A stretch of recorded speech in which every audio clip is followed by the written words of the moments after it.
our very first episode of the Discovery Hub podcast. This is so exciting. Yes. I'm so excited. And we are so excited to have Araksya Karapetyan here today with us. Thank you. Yay, Araksya. Congratulations. Woo. First of all, it's a beautiful space, and I'm excited to be your first guest. Yes. Thank you fun. so much. We're excited.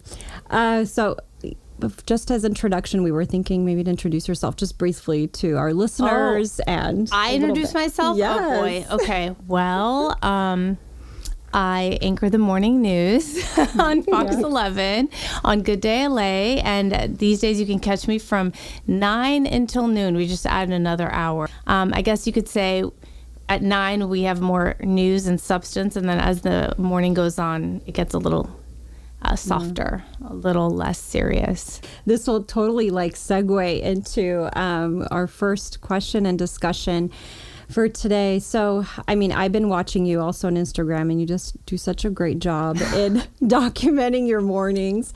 And just for a lot of moms out there and just working parents, tell me about that morning routine, because it's amazing. I see you sometimes waking up at 1 in the morning or 2 in the morning, and how you depending, yes, manage all that. I don't know. Everyone always comments about that. They're like, how do you do it? And it's funny because I always look at others and think, how do they do it? And this is just human nature. You look at someone else and you wonder, how are they able to pull this off? And what you see seems to be just this amazing snapshot of someone's life.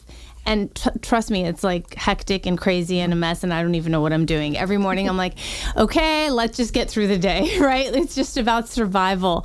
I just get up in the morning and I quickly leave as fast as I can so I don't wake anyone else up, because sometimes when my kids wake up and I'm leaving, it becomes like a scene, right? Mm-hmm. I have at times hidden behind a dresser or in the kitchen in the dark, just so my kids would think I'd left already, and I crawl out of the house. It's not even, I'm not kidding. This happens a lot, and it's pretty funny. I think we've all been there. Actually, yeah. I think I've done that too a few times. Mom, are you there? No, I'm gone. And then when I get to the station, that's where I get ready, and everyone always wants to know about, that process. But since COVID, they got rid of our hair and makeup team. So we have learned, or are learning, we're still learning how to put ourselves together. Yeah. And so it's all about multitasking in the morning. As I'm getting ready, I'm listening to different programs, whether it's actual news that's going on or preparing for an interview. So I'm listening to something and then changing the scripts and reading and writing. It's just a lot. You have to multitask to do this job. And I think as women multitask pretty well. So, and as a mom, right, women are very good at that. So it's all about multitasking and just kind of being on the go. I like to be rushed, I've noticed, in anything in life. Running late is my comfort zone and procrastinating, those two things. The saying, if you want something done, give it to a busy person. There's so much truth to that. Speaking for myself, if I have 2 weeks to do something, I take forever, and I am very lazy about it. But if I have 2 hours, then that's when you get the most productive work. Yeah, and that's interesting, how I function. Right? And that's so interesting, because when I was just thinking about you, Anahit, when you're working with kids, and parents a lot of times will complain as they get older and they're in more school age years, they're procrastinating, and it's such a bad thing. But I see it also as a motivator. Mm-hmm. Yeah, it's true. Yeah, that deadline stares at you, and the closer it gets, the motivation hikes up, and you're like, I gotta get through it. It's funny, though. You want to teach your kids not to be that way. My daughter had a project, a culture doll she had to work on. And so we started weeks in advance, getting the material for it, talking about it, this and that. But in the back of my mind, I'm like, I can just do this, and we can do this in an hour. Don't worry about it. But I wanted her to, go through that process of what it's like to have a project and how to be responsible and manage your time and work toward that goal. And then kids are watching, I think, to the role modeling part, right? They're watching you get up. And I think that's another part with handling all the procrastination things. So it's not a bad thing, right?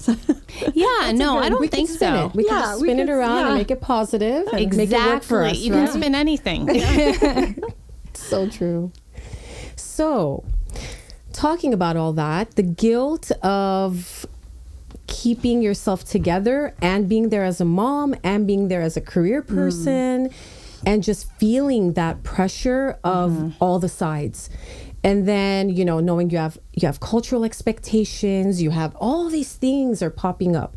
How have you been able to manage that guilt feeling and being there for your kids and balancing it and finding that, you know, nice balance between everything? I mean, I don't really think I balance it, honestly. It just depends on the day. Some days, you know, my work or some project I'm working on will get 90% of my time. That's just the reality of it. And then based on that guilt feeling, then the next day I try to shift that, and then you give 90% of that time that you didn't give to the family or kids. So I guess that's a form of balancing, but there's no real such thing of trying to balance it. I think we're all just struggling to get through the day, honestly. Like every day when I pull into my parking spot at work, I'm not kidding, I just take a moment. I'm like, God, help me get through this day. I say that every single morning. And then I'm not going to lie, as I get home, you know, that's when the first job is like your second job, because my first job is to go to my first job.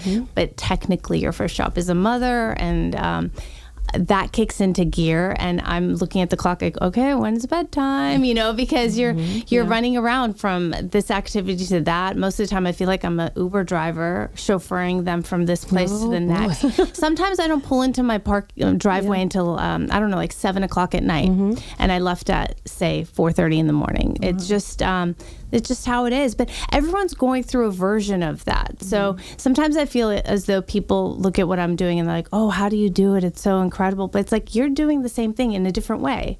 It's just different. We're all doing the same thing. Yeah. In fact, let me tell you, stay-at-home moms, they have all of my respect. I do not know how they do it. I'm not built to be a stay-at-home mom because I just couldn't do it. But that is the hardest job. On days when I have stayed home, it's been a day off, but not really, or my kids are sick and I stay home, or even on weekends, I go crazy. Because it's so difficult. It's a lot of work. And my job is almost like an outlet for me. That's how I look at it. It's my fun time. It's not funny. It's my escape. So all the respect I have for stay-at-home moms, like really the work they're doing is amazing. And just like I'm not cut out to be a stay-at-home mom, some people might not be cut out to be a working person, you know, working mom. And that's fine. Every person has their different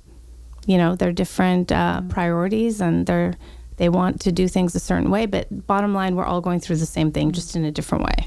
And I love how you bring that up, is the value of stay-at-home moms. I hear this all the time, and I think we've all been there, whether, you know, even after a pregnancy you had to stay home. And I totally agree with you. And from cooking and cleaning and laundry, and all the chores and the pickups, etc.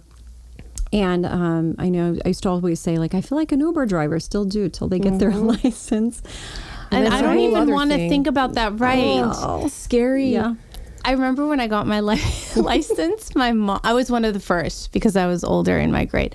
My mom would actually follow me. Like, so if I went somewhere and I was ready to leave, I would call her on a landline, because we didn't have cell phone.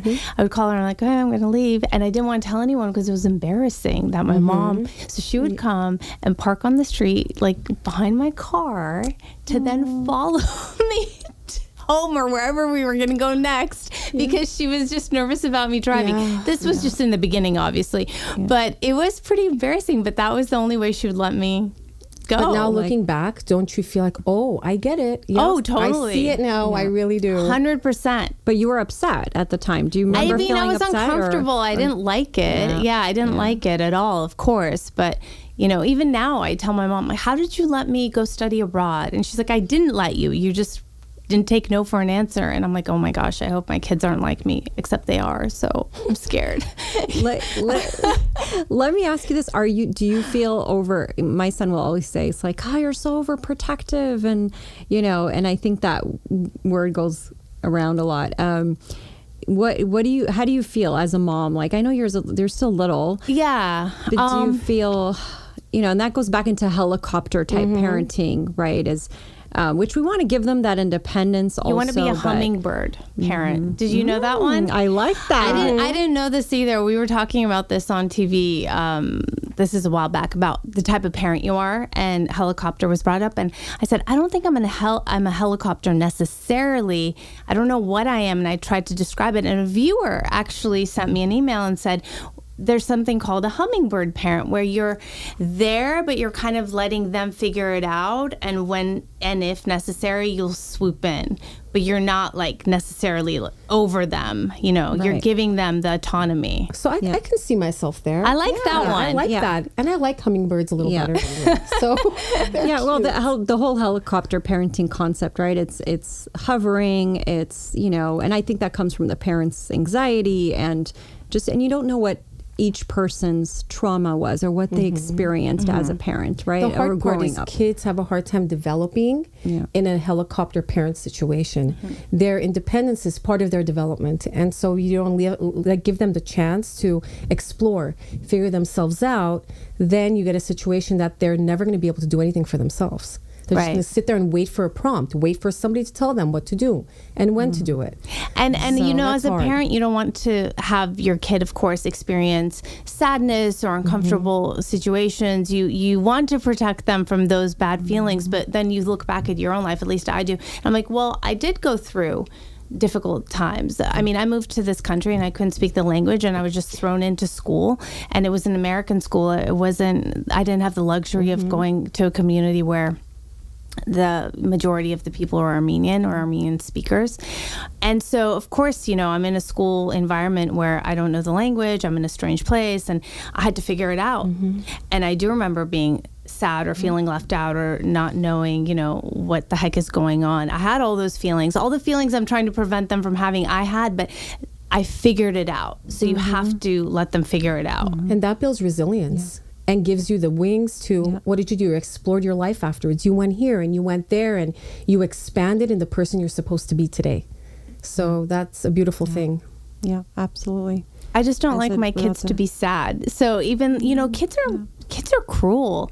My daughter's only in second grade, and I'm shocked at, you know, I'm like, were they like this when I was growing up? I don't know. It just seems like kids can be really mean and really cruel. And, you know, I don't want to be that parent who's like, why are you being mean to my daughter? Why are you not playing with her? I would never do that, because that would make it worse for her. I want her to figure it out. But I also breaks my heart to ever see her sad. So a lot of parenting, it comes down to, I think, how we feel and how we are uncomfortable in this situation. We almost project our own, right? I don't know. Is that right? Yes, absolutely. Yeah.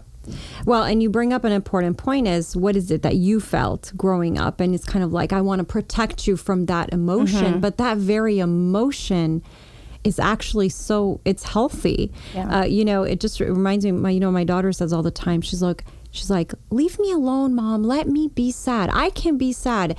And what does that mean is I talk a lot about communication. So if your child's feeling sad, what do you do as a parent? Do I walk in the room? And I say, yes, you walk in the room, you say, or you knock on the door and, you know, let's talk about this. I'm here if you need me. And then that's when she'll tend to say, like, I'm not ready right now. It's like, well, when will you be ready? Let's decide on a time together. But sometimes even that's hard as they move through the different years from middle school. Middle school's a really tough time to high school. So various emotions, right? So you're right. And I think I feel the same way too, is I don't want her to feel sad, but then reminding myself, and look, Araksya, this is what I do, right? And I'm still stuck in it. And so we're all vulnerable there as parents, and we don't want them to feel sad, but sometimes it's just okay. And she said, it's okay, Mom, let me be sad. Yeah, it's really interesting when the kids navigate from middle school to high school and allowing them the space to communicate when they want to and feel comfortable. Like my daughter will tell me, all I wanted to do is for you to listen to me, Mom. I don't need an answer. I just want you to listen. And me, all I want to do is fix the problem, right? But you can do this. Try saying it this way. My mom, and she's like, Mom, I get it. I know how to do this. I just wanted you to listen to me.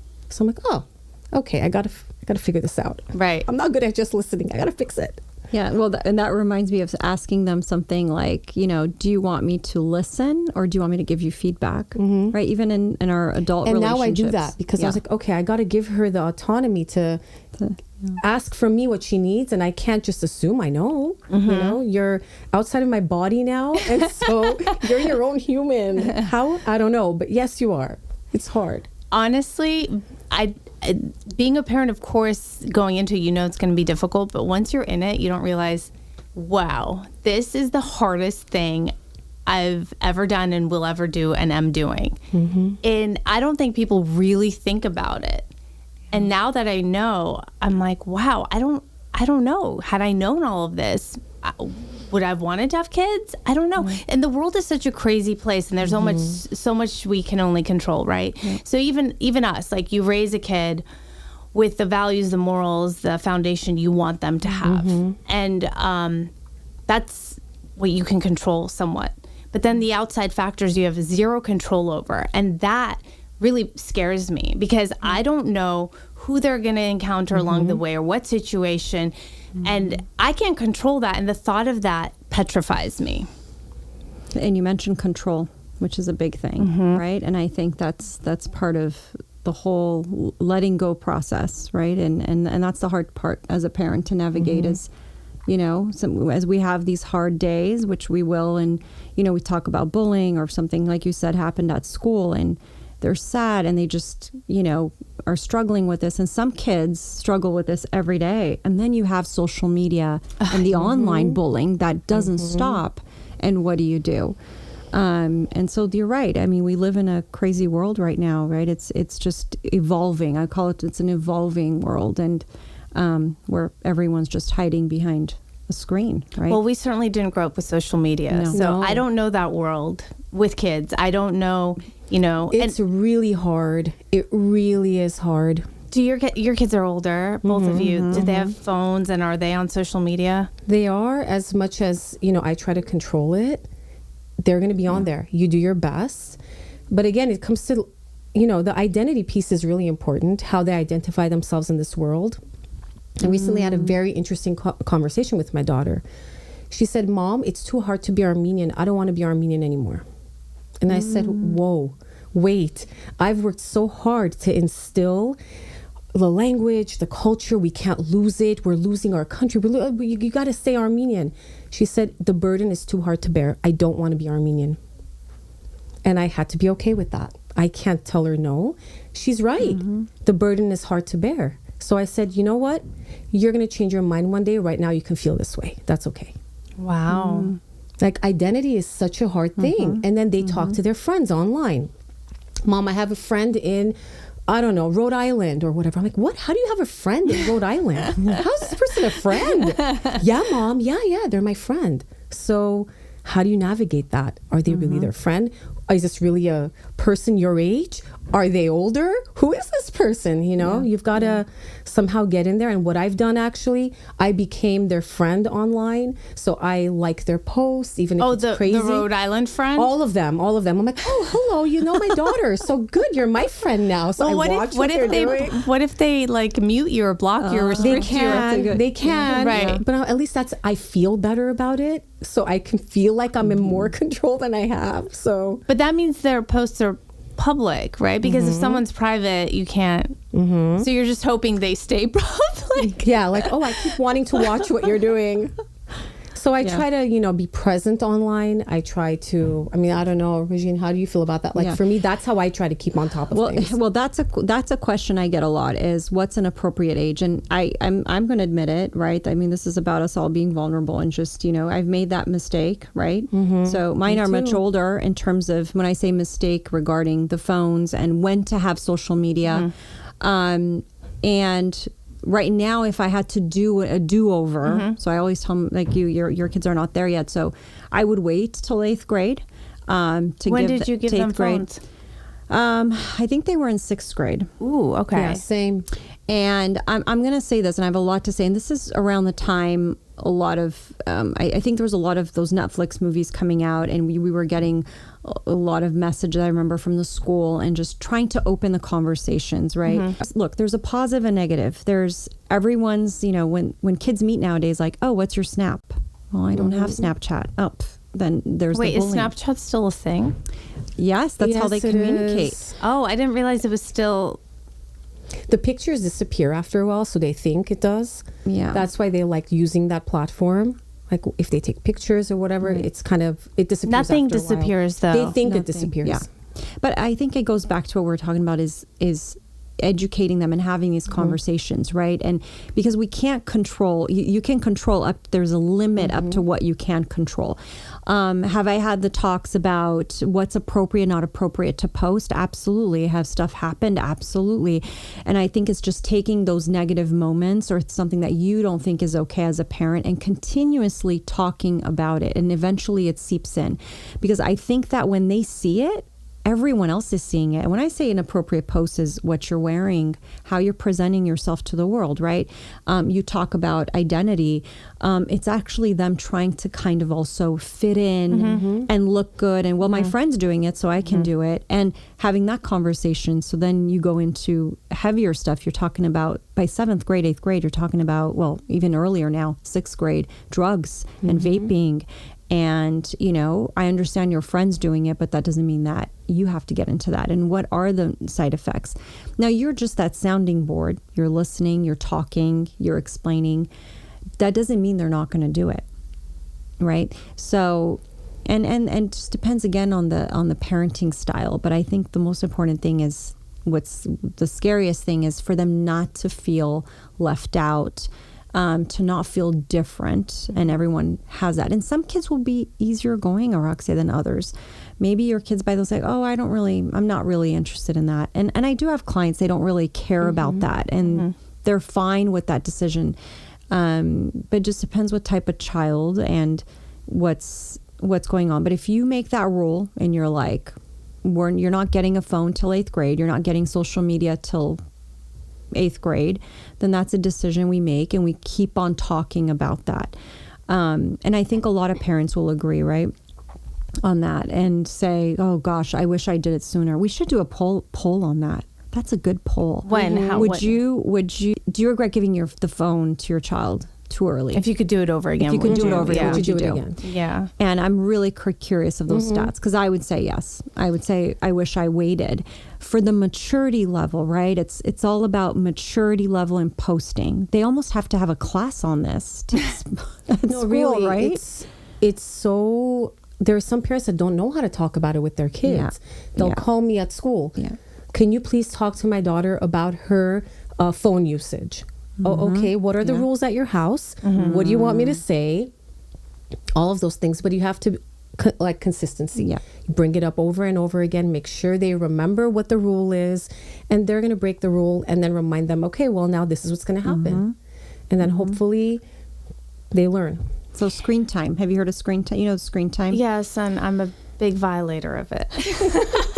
I do so many. It's funny. Well, it's actually not funny. I do a lot of parenting segments, and a lot of it is like screen time and the rules and this. So I talk about it on TV. The expert says da da da da, and like we have a whole thing on it. And then the truth is, like, I'm the biggest violator of it all. Like, my kids are getting a ton of screen time, and sometimes that just happens because I have a deadline or I have something to do, and it's the only way to get them in a controlled setting where I know where they are and what's going on, so I can get something done. And maybe it's selfish, but you know what? It is what it is. Work-life balance. That's how you balance this. Sometimes you try to make yourself feel better, like, oh, they're watching an educational program. They're learning something. But screen time, and I don't like it when, these experts come on, and nothing against you, lovely experts, but and they're like, you should be doing this, and this, and this, but it's like, like, sometimes things aren't just black and white, and there's gray, and you just have to adjust to the moment, to the day, and whatever it is. And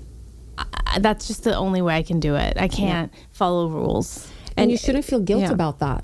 I don't. You know, it should be, you should feel good about the fact that you're there when you need to be. Yeah. And then there's something for them to do when you have something to do. Yeah. And Right. that's okay. Yeah. Right. And we've done those. We've done so many. We've talked about screen We time. have. Right? That's why I feel bad saying this to No, you. no, absolutely. We've talked about screen time, and We have. and every time, you know, even it was so funny because even when I'm in session, sometimes I tell clients like, look, I'm a parent, I'm a clinician and a parent. I am not perfect, right? No one is perfect. Even though you know all these things, we make mistakes, and I'm so honest and open about this and transparent.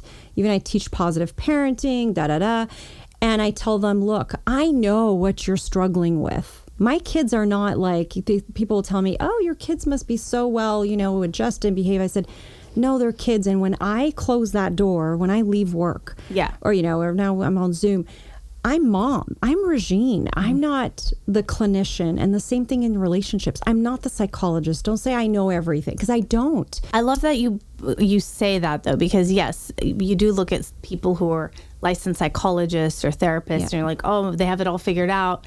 Must be so nice, you know. They must be so Wow, patient. thank you. But no. Well, that's Yeah. but that's No, how it that's is. People look perception. at that, and that is the perception. And you know, like I need to learn how to be more patient. I know that I'm not a patient person. I don't like it when my kids are like, you yell a lot. And it's like, wait, I didn't yell the 10 times I asked you to do something. So on the 10th time, of course I'm going to raise my voice. But now I yell all the time. You know, that's their interpretation, and drives me nuts that, you know, it's like, had you done it the first time, we wouldn't be yelling. So that's definitely on my mind too. You know, things we all that... get that. I'm sorry. You're the yeller. That's my life all the time. Yeah. Well, why are you raising your voice? I'm like, well, I don't know. Let's see. We're supposed to be in school in about 5 minutes. I've been sitting here waiting for you. No. I'm waiting for you. So they love to spin that also. Oh, yeah. That's the fun part. But no, you know, you're right, Araksya. I think we're all struggling, all of us. It's normal. It's part of life. And this is about just us coming together too, as women, as parents, as caregivers, and just admitting. And I think that's, you know, I call it your ego. This is when our ego it needs to lower itself, and we have to be in that awareness and acceptance. And I want to say something about the yelling. This is really big. When your child says that to you, you know, I feel like it's such a great opportunity to say, you know what, this is about admitting, you know, yes, mommy probably did that. That's true. I do that all the time. It sometimes happens. And I'm sorry I made you feel that way. I'm going to try harder. Just like you would with your partner, right? You would expect him or her to say something like, you said, you know, it really bothered me when you said this. It really hurt my feelings. And for him or her to say, you know, I'm going to try better. I'm going to be better. So I've done a segments on those as well, where it's like how parents struggle to say I'm sorry, and why it's important to say you're sorry as a parent. Makes sense. Yep. Totally get it. Yeah. Agree with it. However, That's my favorite part. The however. Tell me the however. I have such a hard time. I have such a hard time apologizing to kids. I can't. It's like there's the Araksya that knows she should do this, and then the Araksya, I guess we could call the devil, who's just like, I will not apologize to you. It's like the last thing I'm going to do. And it's always this battle and this struggle. And maybe it's not just with kids. Maybe that's a deeper issue here that we have to uncover. But it's really hard for me to say that. To say, I'm sorry. I'm sorry I yelled at you. I shouldn't have done it. Like, I don't know if it's an ego thing. I don't know if it's just how I was raised, where like the parent is always right and you're the kid and you're never going to be right. I don't agree with that, of course, but it's like ingrained in me or something.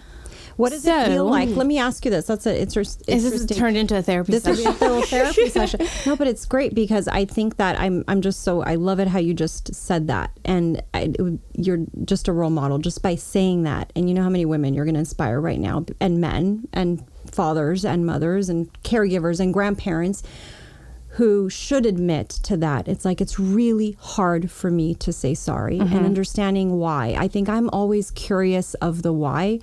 And I want to ask you a question. Is like, is it something you want to change? Yes, of course. Right? So that's the magic right there. And then thinking about, well, why is it so hard for me to say sorry? What do you think they're going to say if I don't you were to know. say I that? think it's Is it just relinquishing control maybe? That Maybe. you're the parent and it has to be that Right. authority. Yeah. Like that if you say sorry, you're kind of minimizing your authority in that moment. Yeah, I guess. I don't know. I don't know, maybe. But I'm also not, I don't want them to like fear me or to not feel like they can not question me, but of course, well, even question me. There's nothing wrong. Kids ask questions all the time. Like that's their job to question you. That means they're intelligent. You don't want them just to do whatever they're told. I do like them challenging me because they do challenge me by asking me why they should do this and what happens if they don't. But then it forces me to work my brain harder than maybe I want to be working at that moment, right? So it's coming back to my own issues here. But I don't know. I don't know how to change all of that, but I recognize it definitely. So maybe that's the first step. That is the first, and it's shifting, right? I always say, and you and I have talked about this a lot. When we shift, they shift, right? It's incredible. A lot of times when parents will come in and, oh, my kid is so, let's say if they're not well behaved or they're having troubles, and I say to parents, can you just work with me? And I say, yeah, absolutely. And that's the first thing I say. I said, when you start shifting, I'm going to give you some tips. Watch the magic happen at home, because they're going to say, where did my mommy go? Where did my dad go? What just happened? And for me, it's interesting that you say this with the sorry, because this even for me growing up, my parents, was really hard for them to say sorry. I don't think my parents have ever said they're sorry. And Mine have never. So. No. But it's how we grew up too, right? It was just like you said, and I totally connect with you on the school thing. Is I was also thrown into a French school, and I only spoke English. And the trauma that's associated with that, and your identity and who you are.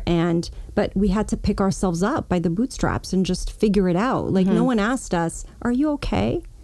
Like, what was that like for you today? No, we didn't. So now we're in this generation, we now as parents are teaching our kids, asking them those questions. Why? Because there's so much going on that we didn't experience. We didn't have YouTube at our fingerprints, at our hand. We didn't have Instagram. We didn't have TikTok. We didn't have Google. Perhaps it was better. I think it was. Life was simpler, but really, truly, I don't know. I think it was. I really do. Another thing I'll share with you guys is when I hear my kids sometimes playing, either together or just, they play and make voices and characters.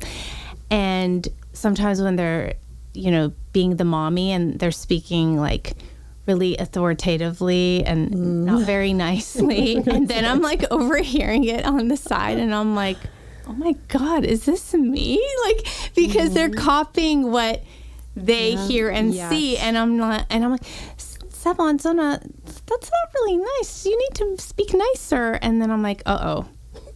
But did I just say that? It makes you reflect on, because they pick up, they watch and observe and they imitate the behavior. So then it sends a message to me like, okay, well, if this is what I sound like, if someone's looking from the outside, and I don't like that, I don't. But the beauty is you can change it. The awareness of it makes you stop in the moment and go, okay, I'm going to react differently this time. I do notice on weekends when I've had more sleep, I'm nicer. And there's so much truth to this. When you're well rested, like it takes more to get on your nerves. Your patience level is very different. So I've definitely noticed something. True. The hangry, right? I would say, are you hangry? Are you hungry? What's happening? Right, we need to sleep. Even with kids, there's right? There's a lot of truth to that. Yeah, definitely. So I think we'll do an episode on the I'm sorry. I love that. That's very deep for me. It's a good one. It's a good one. Very important. Sometimes that is the pinnacle for me, even in a session. To have, it's so emotional just to get to that point where the parent can say, I'm sorry. And to see the pain relieved, right, from a child or a teenager when they hear that. And I say it all. I do say it a lot, and I know there's sometimes don't over apologize. That's a little different, but recognizing that, and that's just practice, right? So when you start shifting that mindset and you start practicing it, they are learning, and then you watch them and they're able to now apologize to other people. Oh, right? yeah, Well, that wasn't very nice. Yeah. What you did, you need to apologize to your friend, or etc. Just the social media piece, I wanted to mention something. What I've seen a lot, and in the schools, is kids actually recording on their iPhones destruction of property of someone else. Like, maybe it was an artifact that kid made, and they're just like crushing it on the floor. Now they're making videos and sending it. There's so many different ways that this continues and continues. And so again, when you went back, when we were talking about her feeling sad or whatever it was, or a child feeling sad in general, again, I can't fix that artifact that you made and that this happened to you. But, what is it that you feel you want to do? And giving them the power back. What do you feel like you want to do? Do you want to go talk to them? But see, this is exactly what I'm talking about. All of these components and all of these things we're talking about, it takes to be a parent. And I don't know if the average person going through life is analyzing, reflecting, thinking about how my action caused this behavior and how can I change. I'm not saying people aren't doing this, but I think when you're in, the grind of everyday life, you don't really have time to do that. Even now, we took a moment today to do this, right? Yes. But I'm going to jump back in my car and I'm going to, race home because I have all these other things going on today. And the conversation was lovely, but it's going to pass. So my point is, people who have kids or decide to have kids or decide to become parents, I don't think you realize just the depth of what you're doing until you're in it. And the 100%. Seriousness of what you're doing. Like, it is, you are shaping an individual who you're leaving a mark on society with this person. They're a reflection of you. They're going to go on and hopefully do wonderful things and be a great contributor to society. But how many people in this world deeply think about that? Yeah. And if they did, perhaps the world would be obviously a much better place. Yeah. But people just sometimes, it's like, oh, you got married, or however nowadays it does, let's have a kid. Okay, let's have another kid so that kid's not lonely. And let's have like obligation. It's just like you're going through the checklist of life, like boom, boom, boom, boom, boom. Yeah. And it's like, wait a minute. True. Yeah. No, it's a good point. I know we could sit here for hours and chat about this. Forever and ever. That's a whole segment. I love it. Each of the things we talked about is a segment. I'm glad I gave you material and content Araksya, for all the other podcasts. You see me stalling here. I'm thinking. You're putting me in this thinking space because, parenting doesn't come with a manual, right? Yes. And you're right. We're gonna all of us go home and do our grind and do what we have to do. But there's one thing you said, that is, and you said too, is awareness, right? You are now, after this conversation, right? It's like, I call it like a seed that is planted, and you're going to remember that in that moment. And you may still do it, whatever it is, or we may still feel, I don't want to say sorry, but I'm still going to be able to stop myself and do better next time. And this is we're evolving, just like our kids. There's a funny meme I saw on Instagram, hilarious. It's like, in the morning, the mom I want to be. Have you seen that cartoon, The Good Dinosaur? No. And it's like this happy, like, dinosaur. It's like, and then in the morning. And then at the end, it's like, by the end of the day. And it's like this crazy, scary dinosaur. T-Rex at the end. Yes. And I'm like, T-Rex, exactly. And I saw this meme. I was like, oh my God, this is my life. And I bet you every single person who sees this 100% feels this way, because you start the day and you're like, okay, guys, what are we having for breakfast? We're going to have a lovely day. And then they wear you down. At the end of the day, you're like ready to attack. And that's okay, right? So then that's okay, right? It's universal truth, actually. It's true. Really is. And we can all connect on that level. Right. Yeah. Anyway. Okay. So I wanted to add, we're segueing into, we were starting to talk about technology. And how do you manage that? We're talking about technology, just going back, we were talking about kids and technology, but for you, like, how do you manage, I know you take like little weekend breaks. I've seen you for do myself? that. Yes. I started this as a New Year's resolution, I think. I don't remember, 2020 perhaps, or 2021. I don't know anymore. Just every Friday at the end of the day, I stop. And then I don't pick it back up or look at it, nothing. I don't look, post, none of it until Monday morning. And it was very difficult at first because I felt so disconnected. Like, what is happening? I don't know. Am I missing something? And then a few times on Monday morning when I would look, I would realize nothing has happened. Like it's all nonsense, nonsense happening. I didn't miss anything. And you train yourself, and it was difficult because you are trained to pick up the phone and hit that icon without even thinking about it. We do it. Why do we do it? Yeah. We're in line waiting for a coffee instead of just standing there and just, I don't know, observing the surroundings. You don't. You pick up your phone. It's like the moment you have a second, you don't look or pause or breathe or just do nothing. You pick up your phone to click on that. So I had to train myself, and it was very hard at first. But then I noticed a big difference in, like I say, it's an emotional cleanse, a cleanse for my soul. Like every weekend, you're just kind of cleansing yourself from all of that. And also you're present. You're not focused on pictures and posting, and you're actually in it. Imagine this concept of actually living life. You're present and you're living life. You're not worried about capturing things. I love that. And sometimes it carries on where, like, come Monday, I'm just not in the mood to get back into it. And really, when you see there's nothing happening, you're like, this is so silly. So is it in general, is it just on Instagram for you? All of it. All of it. So all it's of just it. like Facebook, Instagram, X, Twitter, whatever you call it. All of it. All of it. Okay. Good for you. Don't That's need amazing. None of us need it, really. Let's try this as a challenge. I may have to try it. Actually, I'm going to try it this weekend. I'm going to do it. I like the weekend cleanse and then just having that weekend small break. Yeah. Weekend is, I think, doable. I think I could do this. Yeah. You inspired me, Araksya. I'm going to do it. I'm doing it. So hopefully our listeners can try it too. Like, we're going to challenge them to try it. I know we're nearing our end of time.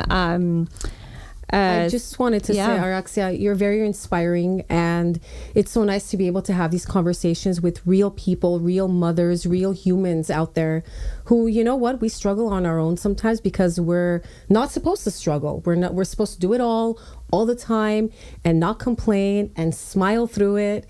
But it's really nice to be able to admit to one another that, it's hard and sometimes it's terrible. But with awareness, with holding each other up, I think it's doable. Yeah. Yeah. And we can do it. And you're doing it. So now we're doing it. So that's a wrap for today. Thank you. Our very first episode of the Discovery Hub podcast, and we really hope you enjoyed it. I'll come back in the 1 year anniversary and we'll see how it changed. I love that. How it transformed. Oh, that's amazing. Because the first one you're like, I don't know what we're doing. Let's just talk and see what happens. Let's just add and smile. Yes. We'll see. Thanks for having me, guys. Thank you, Araksya. Thank you.